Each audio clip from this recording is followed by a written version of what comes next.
शुरू होती है लस्माना नाम की एक आदमी को दिखाने से, जो एक दिन अपने घर में एक प्रीस्टेस को बुलाता है। प्रीस्टेस लस्माना के साथ घर के बेसमेंट में गई और वहाँ काला जादू करने लगती है, जिसके लिए उसने बकरी का कटा हुआ सर अपने सामने रख दिया। ये सब लस्माना के कहने पर ही किया जा रहा था, क्योंकि वो अमीर होना चाहता था। प्रीस्टेस उससे कहती है कि जो मैंने तुमसे मंगवाया था वो लाकर दो मुझे। तब लस्माना अपने बैग में से एक औरत के बाल और कुछ पैसे निकाल कर उसे दे देता है। तो वो उन बालों को कागज में लपेट कर खुद खा जाती है, जबकि अपने बाल तोड़कर लस्माना को खिला देती है। फिर वो लस्माना के सामने पैसों को जलाकर उसके हाथ पर चाकू से कट लगा देती है, जो चीज हालांकि जादू का हिस्सा ही था, लेकिन लस्माना को दर्द होने की वजह से वो प्रीस्टेस को बुरा भला कहने लगता है और दूसरी तरफ अपना मुंह कर लेता है, जबकि उसके पीछे प्रीस्टेस हवा में उड़ने लगती है। अब जब लस्माना मुड़कर उसकी तरफ देखता है तो प्रीस्टेस को ऐसी हालत में देखकर वो दंग रह गया और अब उसे भी प्रीस्टेस की जादुई ताकतों पर यकीन हो गया था। वो उसके सामने घुटनों पर बैठ गया,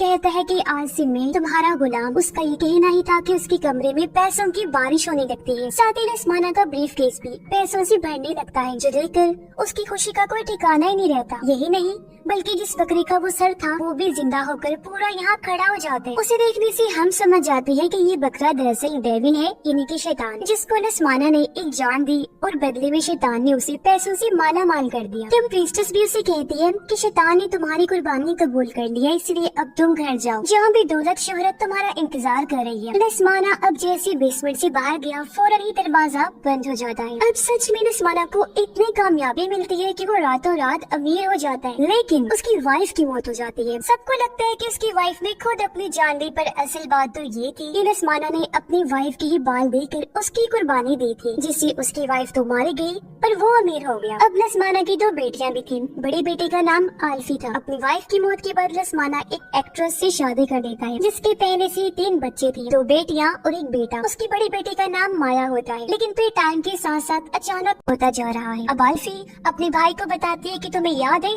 तुम्हारी मॉम यानी मेरी सौतेली माँ ने क्या कहा था कि खुशहाली की कीमत हमेशा जान देकर चुकानी पड़ती है। और जो ड्राउनी प्रीस्टेस हमें बार बार दिखाई दे रही है ना, उसने मेरी माँ को मारा था जब डैड ने पैसों के लिए उनकी कुर्बानी दी थी, और अब वही तुम्हारी माँ के अंदर भी है। वो हमें यहाँ से कभी नहीं निकलने देगी। चलो उठो, हमें अभी के अभी यहाँ से भागना होगा। पर एकदम से माया अजीब तरह से बोलती है कि वो तुम्हें कभी यहाँ से नहीं जाने देगा। माया के भाई को गुस्सा आ गया ये सुनकर। वो माया को पकड़ के कहता है कि कौन कौन नहीं जाने देगा, आखिर तुम किसकी बात कर रही हो। अब माया कोई जवाब तो नहीं देती, बल्कि जोर जोर से हंसने लगती है, और ऐसा होते म्यूजिक अपने आप ही बजने लगा। सामान भी इधर से उधर उड़ने लगता है और घर से बाहर जाने के सभी दरवाजे बंद हो जाते हैं। पर माया फिर से वही बात करती है कि वो तुम्हें यहाँ से जाने नहीं देगा। तभी खिड़की से बाहर वही ड्राउनी प्रीस्टेस आ जाती है।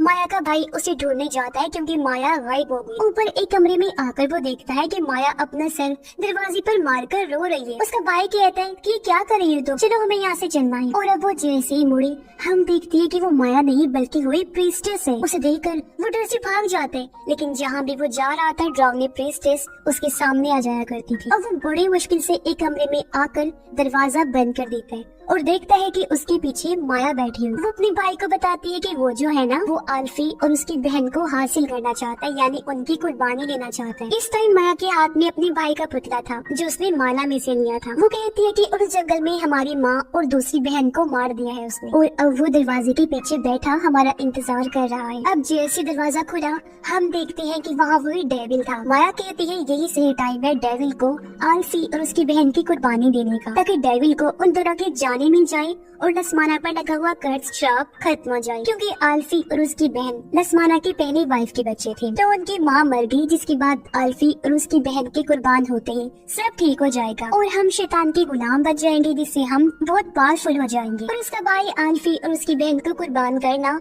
और शैतान की गुलामी करना नहीं चाहता था, जिसके लिए वो साफ साफ मना कर देता है, जिस वजह से उसे गुस्सा आ गया। अब माया के हाथ में अपने भाई का पुतला तो था ही, जिसका वो हाथ तोड़ देती है। पुतले का हाथ तोड़ते ही उसके भाई का हाथ भी टूट गया, पर वो अपनी जान बचाकर भागने लगा। लेकिन फिर माया पुतले की टांग तोड़ देती है, जिससे उसके भाई की भी टांग टूट गई और वो सीढ़ियों से नीचे गिर जाता है। उसके सामने आल्फी और उसकी बहन भी थी, और अब माया उन दोनों के सामने ही पुतले का सर तोड़कर अलग कर देती है। ऐसा होते ही उसके भाई का सर भी जिस्म से अलग हो जाता है और भयानक उसकी मौत हो जाती है। ये देखकर दोनों बहनें काफी डर जाती हैं, और अब माया आल्फी की बहन का पुतला उठाती है। ऐसा होते ही कोई ताकत उसे बेसमेंट में खींच ले जाती है। फिर माया आल्फी का पुतला उठाकर जमीन पर रखती है।